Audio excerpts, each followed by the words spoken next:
welcome back, guys. I know it's been a while since I put a video out. It's a beautiful May 5th day. It's gonna be really nice today. You can tell by the sky and everything. I don't see any, well, I see one chemtrail. Well, I see more. Shoot, well, I guess it was a beautiful sky. So today we're gonna talk about spring work. So the reason why I haven't done a video in a while is we've been busy. Been busy with a lot of stuff.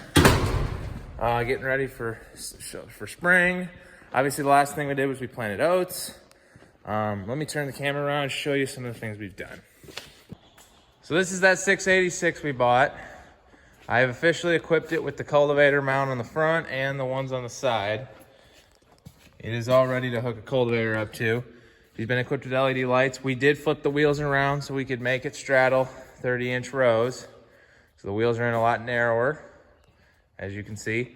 We got one last thing to do to this tractor and it's ready to go. We gotta finish wiring up these new rear lights. So that's the next thing to do. So yeah, that's kind of what's it with the 686.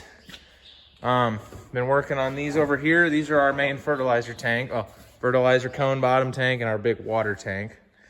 I replumbed up the bottom of this tank so it won't leak. Looks pretty good. So that's ready to go for planting. Now let's talk about the elephant in the room. Here it is.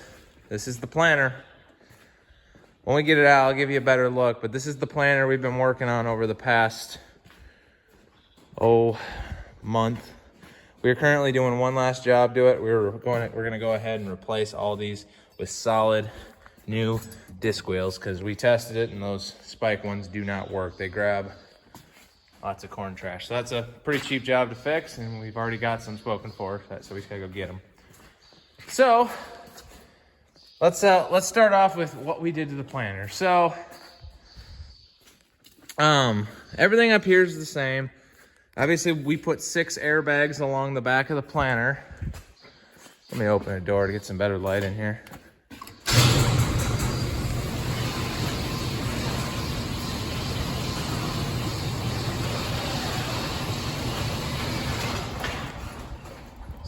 So we put airbags in, and then I ran those up to the cab.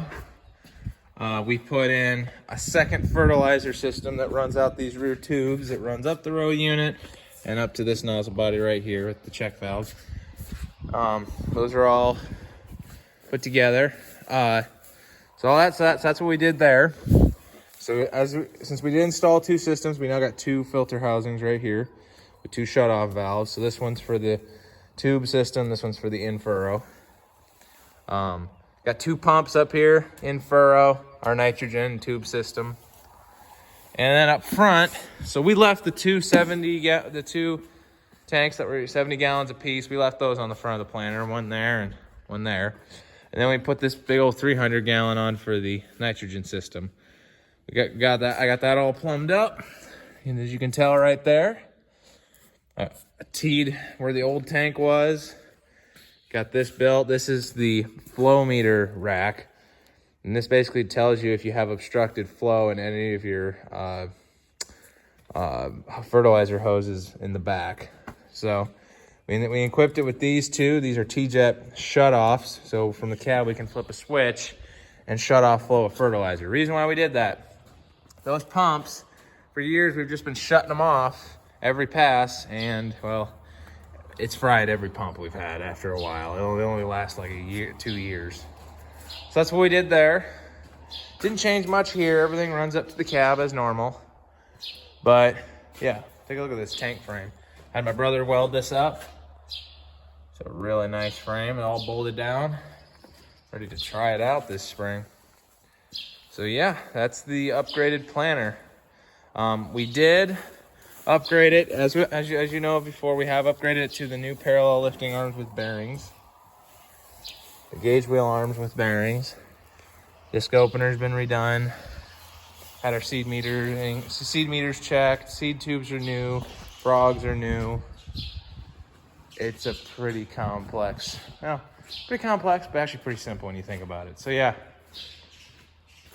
there she be, the brand new, well, I'll call it the brand new planter. So inside the cab, we've got obviously our Ag Leader Insight monitor here for running our GPS, auto steer, everything. And then this controller right here, I built this. This is for our airbags on the planter. So that air inflator fills them up. We've tested this, it works great. It fills those up, and then this valve right here is how we relieve pressure from the system. And we can let it all out, we can dump the whole system, or leave a little bit, and we'll see how much is on with that gauge. So I built that, it works great. So over here we've got 2 fertilizer controllers.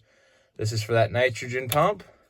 This is the John Blue one. This, I don't know what, RM Distributors. This one runs the Infurrow. And then we've got our 2020 Seed Sense, which we've been running forever. It works great. And this, I built this box. This is our shutoff for the inline shutoffs on the planter. So, pretty neat, huh? So yeah, that's our setup in the cab. So, once we get those closing systems finished, we will be ready to plant corn with this thing. So yeah, let's go. All right, folks, the planter is done. I'm gonna show you the last upgrade we did. On these closing wheels, the K-Side style, we replaced all 12 of the closer discs. So I'll turn the camera around and give you a close-up of all that. This does a much better job. We don't grab as many corn stalks with the old spike wheels that were on one side. So it helps. But yeah, she's ready to go. Ready to go. We just need to get fertilizer. We got seed. We'll be planting it later this week. So yeah. Sounds good. All right, guys. Thanks for watching. We will see you in the next one where we'll be planting lots and lots of corn.